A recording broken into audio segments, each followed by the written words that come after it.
Buen Dios y Padre nuestro, invocamos tu presencia en este lugar para que tú, Señor, nos nutras de tu palabra, para que tú, Señor, nos bendigas y para que tú, Señor, nos acompañes de manera personal. Todo esto, Señor, te lo pedimos invocando el nombre de tu Hijo Jesús. Amén. Bien, es un gusto estar acá y no solo lo digo por la presencia de ustedes en el templo, sino por la radio. Realmente estas han sido semanas muy agitadas, incluso desde lo personal. Todas las semanas, todos los días son agitados para nosotros, para todos, ¿no? Afortunadamente, con muchos triunfos y con muchos logros. Y pensando un poco sobre todas estas situaciones, se me ocurrió tomar la pregunta que esta mañana nos hicimos en la escuela sabática. En la escuela sabática, una de las preguntas que surgió al final, pero que también está, es ¿cómo hacemos para tener esa capacidad espiritual y esa respuesta espiritual que tuvo Job? ¿Sí? Job tuvo realmente una respuesta espiritual sorprendente. Dijimos, tenemos que entregarnos al Señor, tenemos que orar más, tenemos que estudiar más su palabra, etc. Pero ¿cuál es la cuestión práctica de todo eso? A veces hablamos de milagros en nuestra vida. Y creemos que algún milagro tiene que ser como en las películas de Hollywood. Y en la Biblia aparecen situaciones que superan lo que nos podemos imaginar. Por ejemplo, el tema de los milagros que pasaron con la curación de los leprosos, con Lázaro resucitado. Y hay otras situaciones muy fuertes, complejas, como los endemoniados gadarenos. Creo que ninguna película de Hollywood se acerca a lo que fue eso. Sin embargo, y prestemos atención, la Biblia habla de otra persona poseída. ¿Saben de quién? De Judas. ¿Pasó algo especial ahí? ¿Hubo grandes manifestaciones como en otro caso? No. Pero en el corazón, ¿a quién tenía Judas? A Satanás. Y fue y vendió a su maestro por 30 monedas de plata. ¿Y cómo hizo Judas para llegar ahí? Él de pronto sintió esa necesidad de vender a su maestro. Comenzó un camino con pequeñas decisiones que lo llevaron a esa situación. El amor al dinero que tenía, al estatus y al querer sobresalir. Recuerdo un sermón que acá predicó Pablito Remesano, donde él dijo que si en una consultora se elevaran los antecedentes, los currículum vitae de cada uno de los 12 apóstoles, uno solo hubiera salido elegido, Judas. Y era el tesorero Judas, era como decir el tesorero de la asociación general, una autoridad dentro de la iglesia.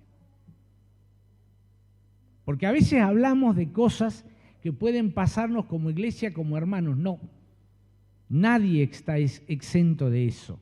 Pero lo relevante de esto es que se llega a esa situación después de muchas pequeñas decisiones.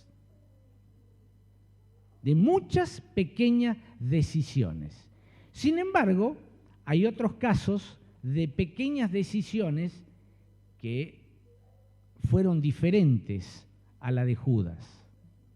Por ejemplo, la mujer en el pozo de Jacob. ¿La recuerdan? Vamos al texto de San Juan, capítulo 4, y vamos a comenzar leyendo el versículo 7. San Juan, capítulo 4, versículo 7.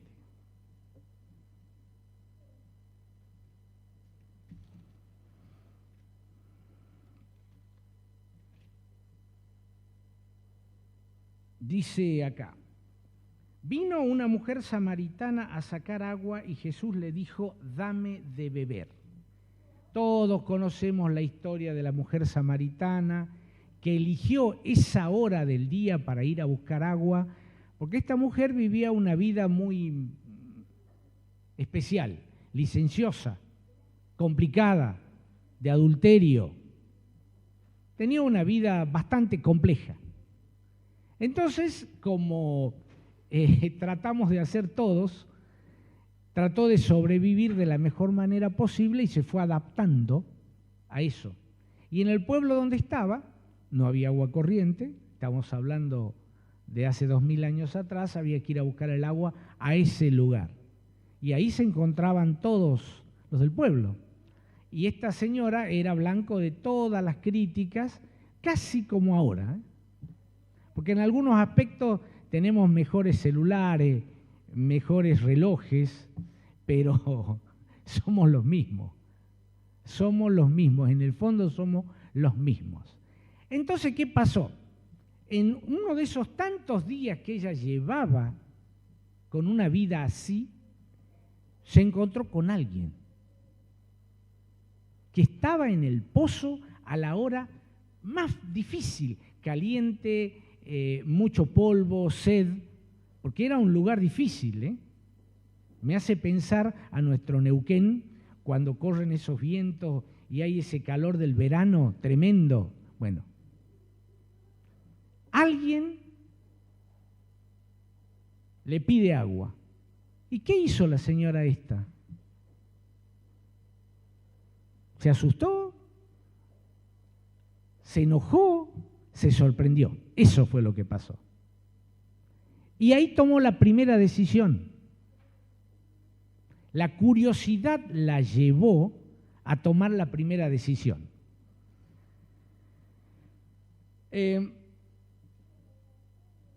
Esta señora, al tomar la decisión de empezar a dialogar con ese extraño, estaba acostumbrada a las críticas.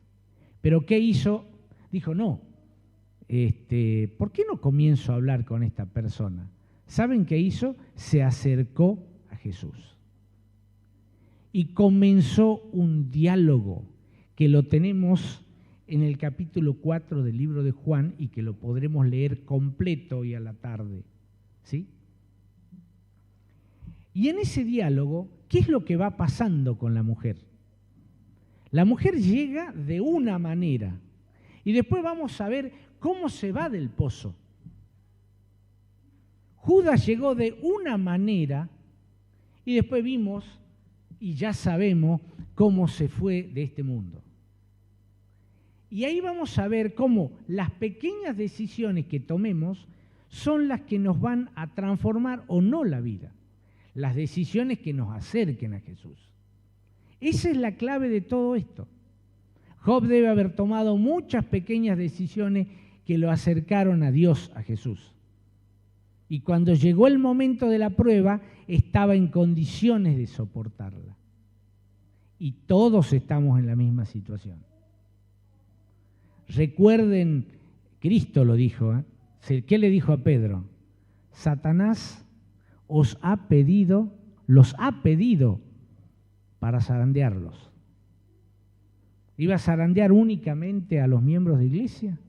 Todos, desde los apóstoles para abajo. Pero esas pequeñas decisiones son las que nos van a fortalecer en la fe, como fortalecieron a esta mujer.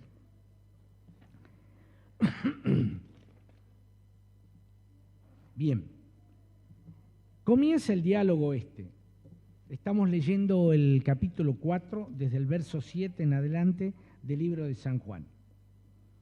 Ahí explica por qué estaba Cristo en el pozo ese. Sus discípulos habían ido a buscar comida y él quedó ahí esperándolos y como cualquiera de nosotros en un caluroso mediodía de Neuquén, después de haber caminado un largo trecho, tendríamos mucha sed y hambre. ¿Sí? La samaritana le dijo: ¿cómo tú, siendo judío, me pides a mí de beber, que soy samaritana? Porque los judíos no se tratan con samaritanos. Se hacía dos preguntas a la mujer. La primera es: ¿me habla a mí un judío? Porque Jesús era un rabino, un sacerdote, un pastor. ¿Sí? Me habla a mí. Primero, que soy mujer. Las mujeres estaban en un estatus social por debajo del varón. Y segundo, era samaritana. O sea, las tenía todas en contra. ¿Por qué me habla a mí un rabino si soy samaritana? Entonces, Jesús le dice: si conocieras el don de Dios y quien te dice, dame de beber, tú le pedirías a él y él te daría agua viva. Y ahí es donde se produce el cambio. Comenzó acercándose, comenzó dialogando con Jesús. ¿Sí? Qué contraste con el diálogo de Eva con la serpiente en el Edén. Qué diferente. Fijen los cuidados que tenemos que tener en los pequeños actos que hacemos, en las pequeñas decisiones que tomamos. Ahí vemos que Cristo vino a cortar todas las diferencias. No hay varones, no hay mujeres adelante, ni varones predominantes, no hay ninguna cultura que esté encima de la otra. Los samaritanos y los judíos tenían una vieja enemistad, viejísima. Sin embargo, pertenecían al mismo grupo cultural, al mismo grupo étnico y tenían básicamente el mismo ADN. Es increíble, pero no se podían ver. Parecían esos casos de familia que después de una herencia u otra situación se pelean y no se quieren hablar más. Y se venían peleando desde cientos de años atrás, desde la época en que los asirios tomaron todo ese lugar y cuando ya vino toda la pelea, cuando se dividió el reino, etcétera, etcétera. Sería sacarles más tiempo. Esa enemistad cultural que tenían era tan grande que no se trataban entre sí. Los samaritanos utilizaban nada más que el Pentateuco, mientras que los judíos tenían todo el resto de lo que hoy conocemos como el Antiguo Testamento. Y venía una discusión teológica interminable, que fue lo que le planteó después la mujer a Jesús. Le sigue diciendo: Señor, no tienes con qué sacar, se refería al agua, el pozo es hondo. ¿De dónde tienes agua viva?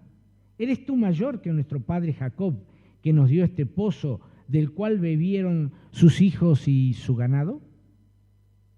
Jesús le contestó: el que bebe de esta agua vuelve a tener sed, pero el que bebe del agua que yo le daré no tendrá sed jamás, sino que el agua que yo le daré será en él una fuente de agua que brota para vida eterna. Y ahí la mujer aceptó. ¿Saben por qué aceptó? Porque hacía mucho que en su corazón estaba buscando esa agua, la verdadera agua de vida, la verdadera agua que la lleve a ella a donde ella quería realmente estar. Sigue ese diálogo tan lindo, tan hermoso, que se va pasando el hambre y la sed, porque lo que estaba ahí era superior a la sed y al hambre común. Él, como Cristo, lo dice. Es así como lo dice Cristo. Jesús trata de llevarla a la samaritana a considerar este hermoso don que él estaba dando. Este pozo, los samaritanos lo consideraban como propio. Era el famoso pozo de Jacob. Y para ello era un tema importante, muy importante el lugar. Y acá viene la prueba que le da Jesús a la samaritana. Le dice: ve y llama a tu esposo. La mujer le dice, no tengo esposo. No le dice más nada. Y todos sabemos lo que contesta Jesús. Bien has dicho. Acá dice, porque 5 maridos has tenido y el que tienes ahora no es tu esposo. Que hay que tener, qué susto se habrá llevado, qué sorpresa. Me recuerda a varias mujeres en la Biblia, a una Sara. ¿Quién se ha reído? Yo no me reí. Dios, ¿qué le había dicho a Abraham? Yo voy a volver de acá al tiempo de la vida, 9 meses. ¿Y quién iba a tener un hijo? Sara. Y Sara se rió. Yo creo que cualquiera mujer de ahora también se reiría en las condiciones de Sara. Bueno, esta situación la sorprendió tanto a esta mujer que dijo, caramba, me parece que eres profeta. Fue siguiendo ese diálogo y fueron siguiendo esas pequeñas actitudes y decisiones con las que Cristo la fue llevando, la fue acercando a Él. Esas son las decisiones y esos son los diálogos que tenemos que tener en la oración, en la Biblia, en el estudio nuestro, etc. Ir comparando, ir aprendiendo de todas estas cosas. La mujer le dijo, Señor, veo que tú eres profeta. Acá hay algo que no me cierra, dijo esta señora, porque este hombre sabe toda mi vida. ¿Cómo es que sabe todo de mí? Y ahí comienza una especie de planteo teológico. Miren cómo se va desarrollando esto. Empieza con un pedido de agua. Y miren cómo va escalando el tema del diálogo y cómo va escalando las decisiones que va tomando. Por eso, insisto, son muy relevantes las pequeñas cosas que hacemos, las pequeñas actitudes que tomamos. Sigue diciendo, nuestros padres adoraron en este monte y vosotros decís que en Jerusalén se debe adorar. Comenzaba la eterna discusión que había comenzado ya con Jeroboam, que ya no quería ir a Jerusalén a adorar. ¿Qué le contesta Jesús? Le dice, mujer, créeme, la hora viene cuando ni en este monte ni en Jerusalén adoraréis al Padre. Vosotros adoráis lo que no sabéis.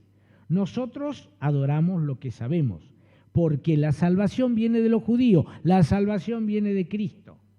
Sin embargo, la hora viene, y ya ha llegado, en que los verdaderos adoradores adorarán al Padre en espíritu y en verdad. Estos adoradores son los que el Padre busca. Dios es espíritu y los que adoran deben adorarlo en espíritu y en verdad. Es increíble cómo en esos pocos versículos, en ese pequeño diálogo, Jesús le dice tantas verdades a esta mujer. Y lo mejor del caso, que esta señora acepta todas estas verdades. Y le queda claro que está acercándose a un momento diferente, con el verdadero significado de todo el Antiguo Testamento. De todo el Antiguo Testamento. Le está explicando de una manera muy especial que venían otros adoradores y que era realmente la adoración que Dios buscaba. ¿Sí? Bien. Como para ir finalizando acá, dice, la mujer dijo, sé que el Mesías llamado el Cristo ha de venir. Cuando Él venga nos explicará todas las cosas. Y Jesús le declaró, yo soy el que habla contigo. Fíjense que Dios se presentó a Moisés, pero también se presentó a Elías, se presentó a Enoc, también se presentó a varias mujeres, a la samaritana.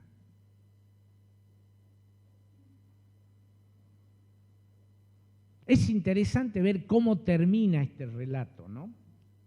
Dice, la mujer dejó su cántaro, fue a la ciudad y dijo a los hombres, se refiere a todos, venid a ver a un hombre que me dijo todo cuanto hice. ¿No será el Cristo? Salieron todos de la ciudad y fueron a donde estaba él. Miren cómo termina este relato de lindo, cómo estas pequeñas decisiones llevan a una actividad tan especial como es presentarlo a Cristo. Quizás acá y en otros lugares estén las respuestas que buscamos. ¿Cómo hacemos para tener la paciencia de Job? ¿Cómo hacemos para vivir una vida consagrada? ¿Cómo hacemos para tal o cual cosa? Nuestro mejor ejemplo es Cristo. Las pequeñas decisiones, hermanos, son las que nos llevan a hacer todas las otras cosas. Pensemos en este diálogo y en esta mujer. Pensemos en otros diálogos, en otras situaciones, como el de la mujer pecadora, que fue atrapada justo en el acto del adulterio. ¿Sí? Pensemos en Pedro, que Pedro hizo todas las macanas posibles, lo negó a su maestro. Y Pedro tomó decisiones que lo llevaron a arrepentirse. Ahí está la clave, una de las claves, para que nosotros nos acerquemos a esa vida que Dios quiere de nosotros. Es mi deseo y oración.